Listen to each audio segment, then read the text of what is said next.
section, we're going to talk about the customer calling up and saying they're not getting any water where they were the day before. This may result as the customer is using the system and they made the day before or moments before filled up a full container of water, like boiling a pot of vegetables or spaghetti or something, and they've walked away from the system and drained the unit and left the faucet open down to where the flow out of the faucet is going down to a dribble.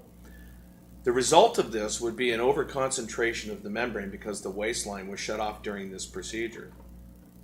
So the system has a difficult time in reinitiating itself.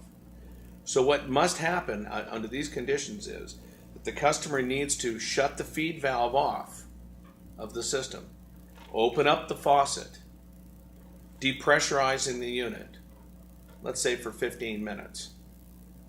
Come back, make sure that the faucet is closed, turn the feed valve back on, look at it about 45 minutes later, and see if they have any water. If they don't have any water from the system, they must perform another function. Open up the faucet, turn the feed valve off, 15 minutes later, come back around to the system. If they can wiggle the bottom of the membrane, the center filter, they must remove the filter, dump all the water out of the membrane, making sure that there's no water left in the membrane. Simply reinsert the membrane,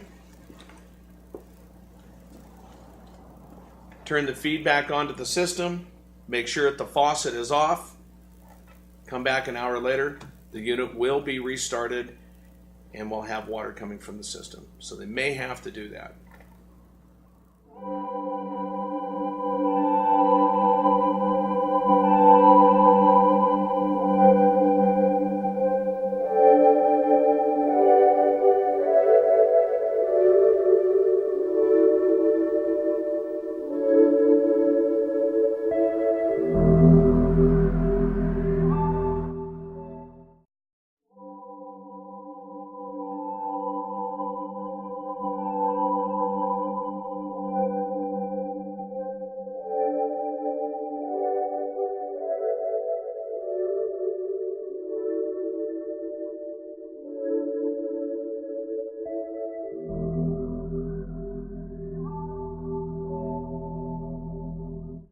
During this segment, we're going to sanitize the system here, and this would be after you've changed your cartridges.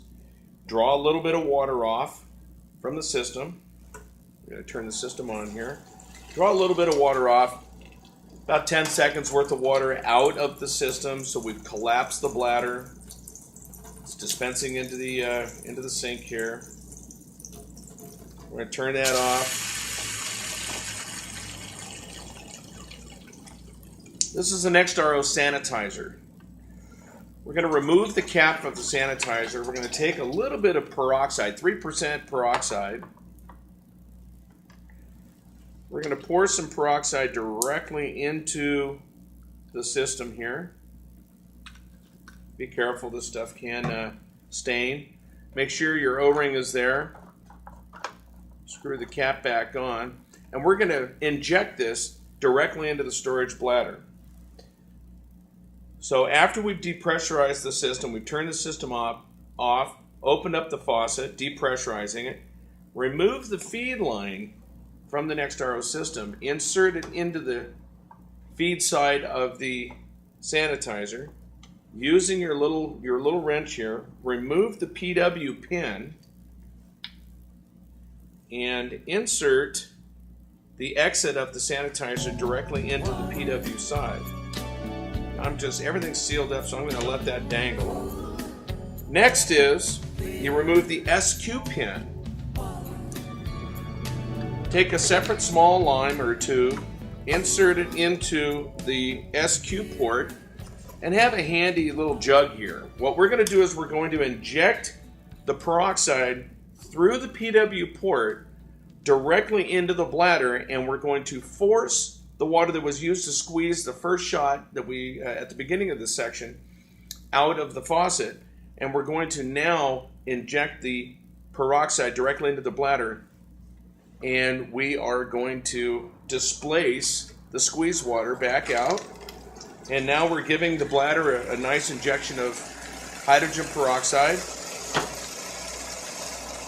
5, 4, 3, 2, 1. We got some peroxide in the storage bladder. Just turn the feed valve off. Now you can replace or remove this line here. Replace the pin in the SQ. Rotate it a couple of times. Make sure you got a nice O-ring seat. You can remove the PW line or the sanitizer. Make sure you have a towel handy to wipe up any mess. Replace the PW pin, rotate it a couple of times. Remove the feed line. Make sure that you don't have any where you've messed up the seal here through the gripper. You might have to retrim this. Reinsert it into the regulator.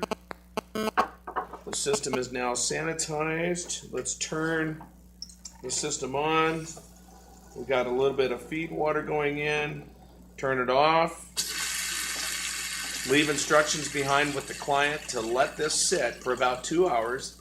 Then they can drain the system through the faucet after 2 hours. Let the sanitizing solution take hold and sanitize the inside of the bladder. You should be good to go after they drain the system. The carbon filter will pick up any residual. They're good to go. The system is ready to go after a cartridge replacement and a sanitizing of the system. That's the sanitizing of the next RO system.